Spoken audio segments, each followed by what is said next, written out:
Hello, happy people, and welcome to your Moment of Zed, the YouTube channel dedicated to the most beautiful car in the world,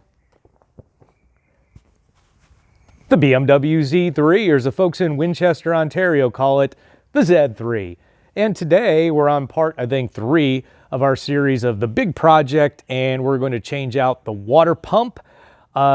It really was, well, probably about as hard as I expected it to be. Actually, a little harder than I expected it to be. So I will show you some of the trouble I ran into. So hopefully it'll help you out if you're going to do this project.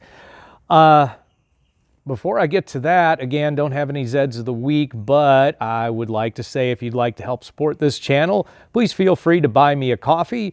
Use the QR code here or the link in the description. It's always appreciated. Most definitely, and thank you just for viewing, certainly. Let's get right into it. All right, so time to attack this water pump, and as you can see, I've pretty much cleared out anything around it that could kind of get in my way. I also, of course, had to, before I took the belt off, I had to loosen up the pulley, or the bolts to the pulley. And I do not have a viscous fan, as I've mentioned in previous videos, so I didn't have to worry about that, so that the threaded area at the end of the pump is unused. So I'm going to go ahead and start by pulling off the pulley itself, which is a plastic pulley, has some chips out of it. Those are actually recent, but again, I loosened these up. I think these were 8s, I think. 8s or 10s, whatever I said in the last video. And again, I loosened those up when I still had belt tension on the pulley, which is you have to have. Otherwise, it's just going to spin. And there is the end of our water pump. And as near as I know, that is the original. So we're going to go with that. Okay, so removal of the water pump. Pretty simple. There are 1, 2, 3 kind of down there, it's hard to see, and then 4 bolts. Now these are 10 millimeter and they broke loose super easy. This guy is a 6 millimeter hex and it's a long bolt, and that took an impact tool. That took the impact ratchet, and I actually bought a 6 millimeter hex socket to go with that, 3/8 drive, and that's what it took to take that off. And I was trying to use a regular hex and tapping it with a hammer. I was starting to strip it a little, and I'm like, boy, that's going to make my day really difficult. So again, impact tools saved the day, and again, the rest of these bolts are 10 millimeters. And we are going to reuse all of them, little short ones. So we're going to reuse all these with the new water pump. Okay, so the water pump doesn't want to come out. And that's not a big surprise. That O-ring is quite sealed after 27 years. I'm sure this is the original pump. So there's a little trick you can do. And that is, there's a hole up here. And there's a matching hole at the bottom that don't go into a hole in the block, they just go up against the block. And what you're supposed to be able to do is, by screwing into this hole, and it's a 10 millimeter, you should be able to push and try to evenly push both sides of the water pump and basically push it out. Instead, the force actually broke the casting on mine, which I've seen on the internet happen to other people, and I'm not really any closer to getting it out. I have hit it with a hammer a few times, tried to do it evenly to try and shake it loose. That hasn't helped really, and where I'm at now is I'm going to try and take I don't have a pipe wrench, but a big channel lock, and try and move it, clockwise and counterclockwise, and kind of shake it loose and then pull it out. I suppose if I had a slide hammer or something, I could connect to this and bang it out.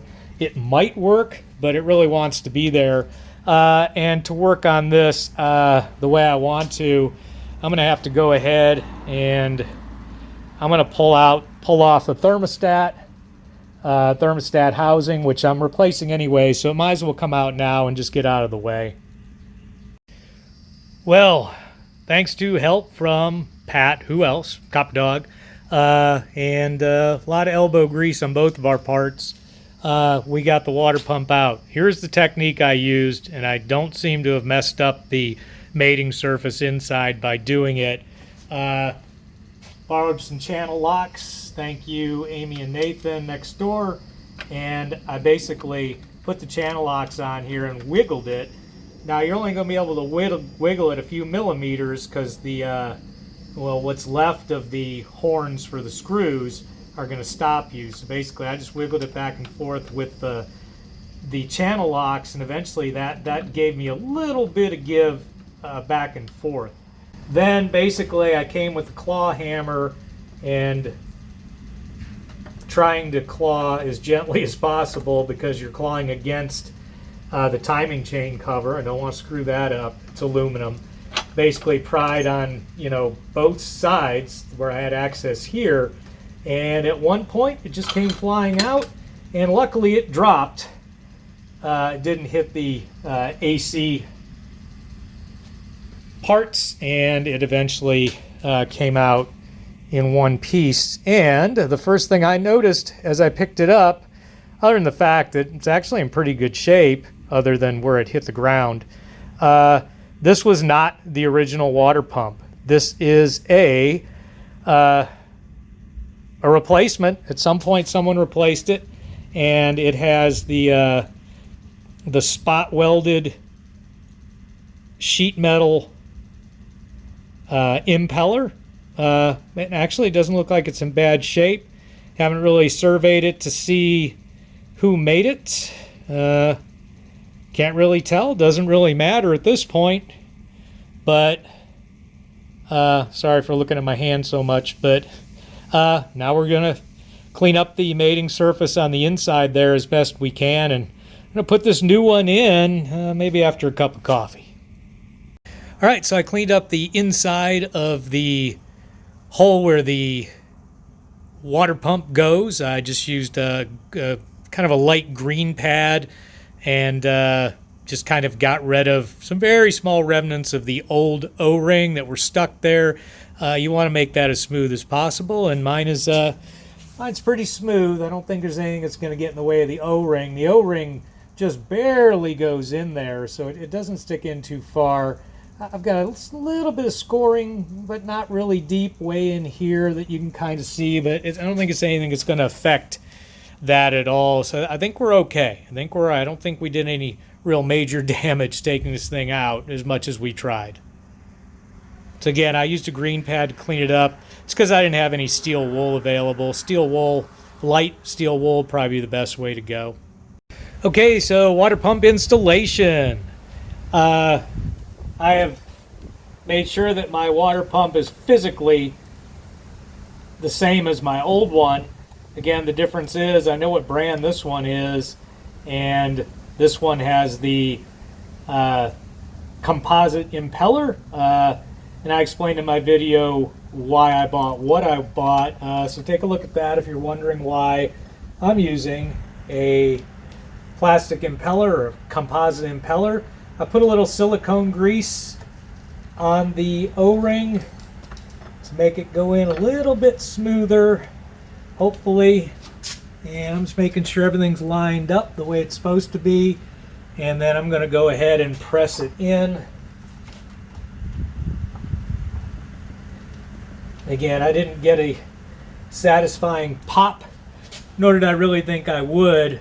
What I'm going to go ahead and do is tighten up the bolts in a crisscross pattern and then torque them to the proper torque setting, which is a lot less than I thought it would be, but again, you're torquing steel bolts into aluminum, so got to be gentle. Okay, again, going to do a crisscross pattern, I'm going to start here at the bottom and just get that to where it is barely snug. Then I'm going to cross over to this, the oddly different bolt here, and get that to where it's just snug. Then I'm going to go to the bottom one, and I'm going to get that to where it's just snug, and so on and so forth. Then I'll switch to the top one, and eventually these all get torqued to, believe it or not, 7 foot-pounds. And near as I can tell, that is correct, 7 foot-pounds. Okay, so we're all torqued to 7 foot-pounds, and it's looking good. But of course, it wouldn't be a project without more problems. So I bought this nice Rain aluminum water pump pulley to replace my plastic one, and it doesn't fit. It's too deep. So to put it on, it goes against the block and doesn't go against the flange on the water pump shaft. So gonna have to return that, but I do need to keep working, so I'm gonna have to put the old plastic one with the tiny chip back on. I hate to do that, but again, I won't be using the car at all this summer. In August, I'll go ahead, I'll get the right part, and I'll swap it out, even though with everything in the way, it'll be a little bit harder, but it shouldn't be too bad. You know, it's 4 bolts, and we'll just go from there. It is what it is, so we're going to go ahead and reinstall the plastic one. Okay, the pulley is on. I've cleaned it up a little bit. Again, I'll replace that later when I get the right one, hopefully in aluminum. But it is finger tight, those 4 bolts. Those are 10mm bolts again. Once I get the belt on with belt tension, I'll be able to tighten those, and those go to 7 foot-pounds as well. 7 foot-pounds, but there's your water pump project. I hope that helps. It certainly wasn't easy, but I'm glad I struggled through it. So folks, there you have it. The project is moving along nicely. If you found this content valuable, as always, please crush that like button. And until next time, remember, friends don't let friends drive boring.